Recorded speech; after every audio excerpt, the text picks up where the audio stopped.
que ponto chegamos? A oposição brasileira atua em um ambiente democrático doente. Já a oposição venezuelana atua em um ambiente democrático inexistente. E Lula da Silva, mais uma vez, revela aí o seu descaso, o seu absoluto descaso com as pautas da liberdade e da democracia. Tanto que a doutora Bia Kicis, ex-procuradora, ex-corregedora e atual deputada mais votada do Distrito Federal, se refere a Lula da Silva como um piolho diplomático. E a metáfora da parlamentar faz cada vez mais sentido, começando pelo tamanho do inseto. O piolho é minúsculo, assim como o prestígio de Lula no Ocidente democrático. Vamos lá. Por causa da corrupção nos governos petistas, o Barack Obama, que chegou a dizer que Lula era o cara, escreveu em suas memórias, como presidente dos Estados Unidos, que o Lula teria, aspas, os escrúpulos de um chefão mafioso.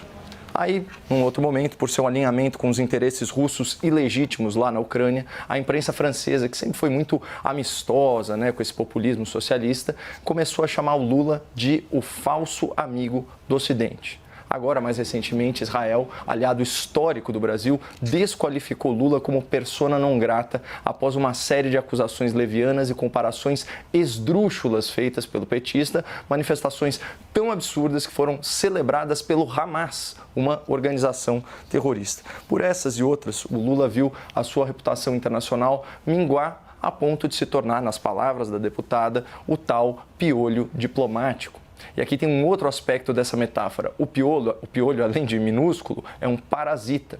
Da mesma forma, o Lula também se alimenta do hospedeiro que ele próprio prejudica.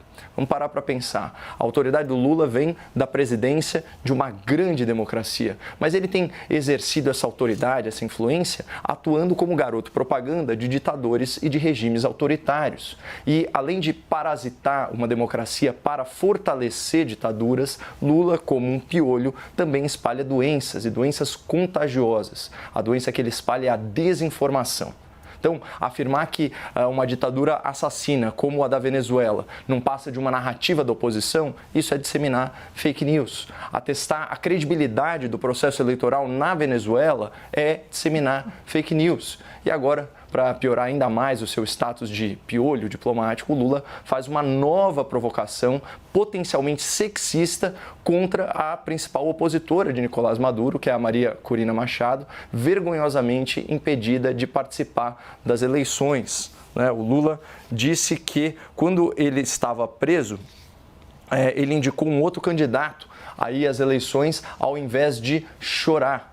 É mentira. O Lula esperneou, o Lula manteve a sua candidatura até a última hora, alegou perseguição política, organizou a campanha do seu pupilo da sua própria cela e ainda em 2021 deu a seguinte declaração, aspas, a única eleição roubada nesse país foi a do Bolsonaro, roubada com a facada, roubada com a falta nos debates, roubada com fake news.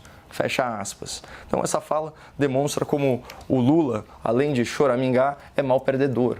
Aliás, ele só foi impedido de concorrer às eleições de 2018 porque a justiça brasileira comprovou, com certeza jurídica, em terceira instância, que ele cometeu crimes de corrupção e lavagem de dinheiro, sentenças que só foram anuladas no STF muito depois por questões processuais.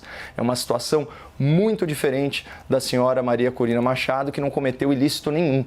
Ela foi condenada por um crime político, aliás, por uma conduta muito abstrata, provocar sanções internacionais contra a Venezuela por denunciar fraude nas eleições e reconhecer o presidente do parlamento, tido como um usurpador, como presidente interino do país. Esse foi o crime.